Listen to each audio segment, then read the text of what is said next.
Sesaat lagi Anda akan saksikan Nunggu Buko yang dipersembahkan oleh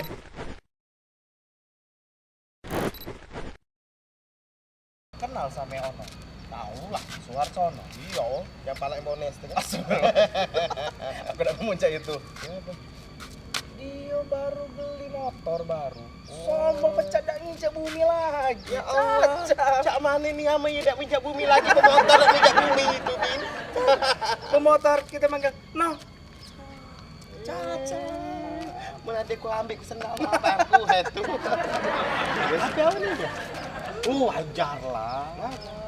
Dia kemarin tuh ya, kan lewat depan rumah. Bawa makanan banyak nih ya kan. Nah, budak-budak kecil biasalah. Pak Ana minta. Dia ngomong kan, "Tidak tahu ya." Si Nia ternyata iya itu ya. Baru terbeli motor lah sombong. Tidak tahu dia aku baru beli mobil. Biasa baik. Dia kemarin terbungkusan mau jenggot cuma beli ayam geprek. Ayam geprek 10.000 utang pula. Benar. Dajak kita makan udang cumi, apalagi gurita. Biasa di pasar impres.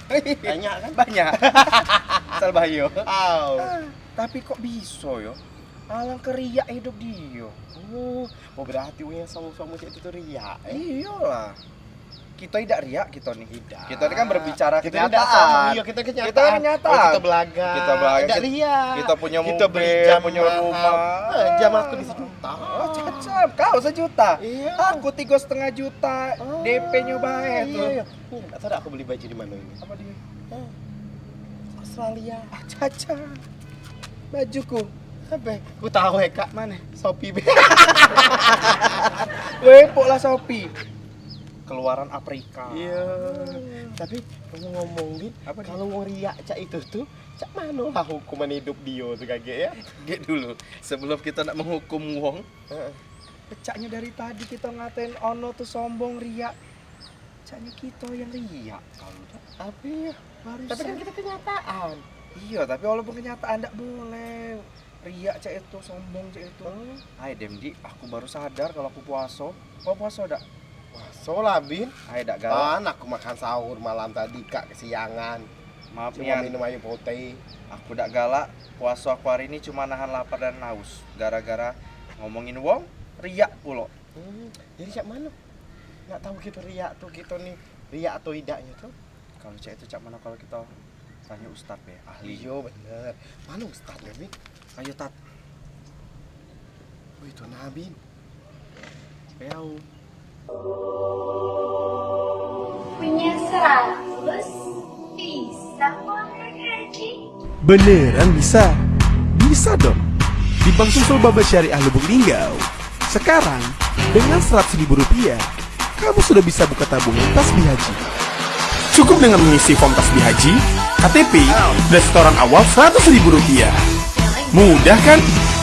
Terus, prinsip tabungannya Al-Wadiah, sistem titipan nasabah yang harus dijaga.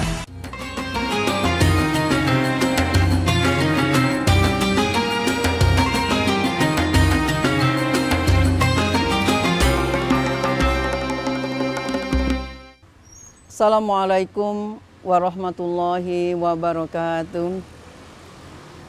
Alhamdulillahirabbil alamin. Assalatu wassalamu ala asrafil anbiya'i wal mursalin wa ala alihi wa ashabihi ajma'in. Pemirsa Silam Pari TV rahimakumullah. Alhamdulillah kita bersyukur dengan syukur yang sebanyak-banyaknya kepada Allah. Karena Allah sudah menjanjikan kepada kita, la in syakartum la azinannakum wa la in kafartum inna azabi lasyadid. Dan pada hari ini, di sore berbahagia ini menjelang berbuka, kita bertemu kembali dalam acara Nunggu Buko. Salat dan salam selalu kita bermohon agar dilimpahkan dan dicurahkan kepada junjungan kita, Nabi kita, Nabi Muhammad Sallallahu Alaihi Wasallam, yang semoga saja dengan selalu bersalawat kepadanya akan memudahkan kita untuk mendapatkan syafaatnya di yaumil kiamah nanti. Pada kesempatan pertemuan kita kali ini, pemirsa Linggau di Lampari TV yang saya hormati, kita akan berbicara tentang riya dalam beribadah. Riya itu sebenarnya adalah salah satu penyakit hati. Apa itu riya? Riya itu adalah beribadah yang memang niatnya bukan karena Allah. Ada sesuatu yang diharapkan dari orang lain. Tetapi kita tidak boleh pula karena takut riya, akhirnya kita tidak ibadah. Takut dikatakan riya, kita tidak pergi sholat jamaah. Kenapa kau tidak jamaah? Aget dikata riya. Padahal berjamaah ke masjid itu diperintahkan oleh Allah. Kita disuruh untuk setiap saat selama 5 kali dalam sehari, disuruh setiap kali kita mendengarkan suara azan untuk melaksanakan sholat. Yang kalau bisa kita lakukan berjamaah di masjid. Nah, riya yang ditimbulkan dari perbuatan kita itu adalah sesuatu yang akan menghabiskan amal kita. Karena itu seperti kalau kita bersedekah karena riya, maka ibadah kita, sedekah kita tidak diterima oleh Allah.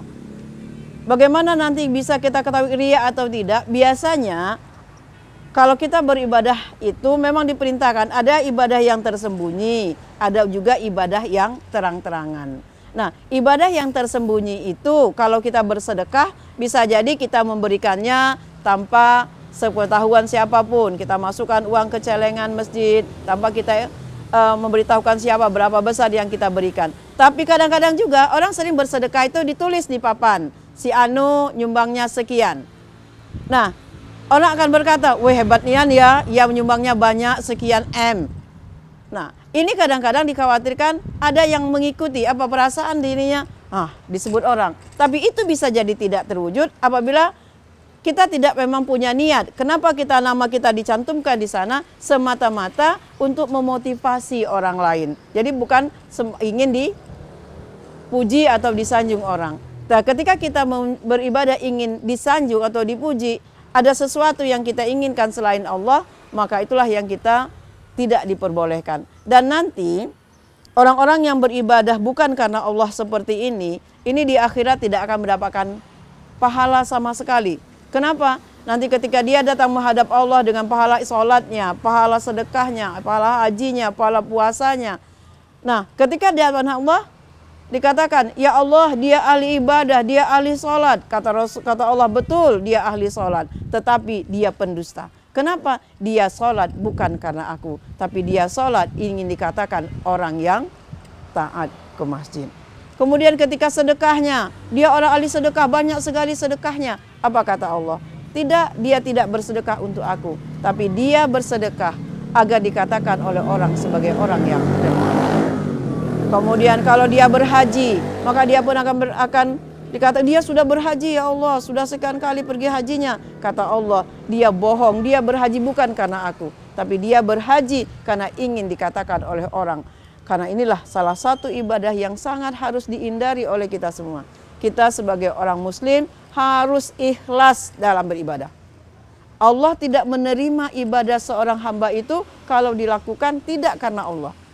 Kalau dia tidak ikhlas melakukannya, bukan Allah yang menjadi tujuannya. Buat kita, apapun yang kita lakukan, sekecil apapun ibadah kita, itu harus lillahi ta'ala. Kita puasa lillahi ta'ala, kita sholat lillahi ta'ala, kita bersedekah lillahi ta'ala. Semua yang kita lakukan. Nah, apabila ada unsur-unsur di dalam hati kita, perasaan di dalam hati kita, agar kita ibadah tidak karena Allah, karena ingin dilihat oleh orang lain, dinilai oleh orang lain, maka ibadah kita menjadi sia-sia. Apa yang akan terjadi pada kita nanti di akhirat kalau kita beribadah seperti itu, kita akan menjadi orang yang pailit, menjadi orang yang rugi. Kenapa? Karena ibadah-ibadah kita habis.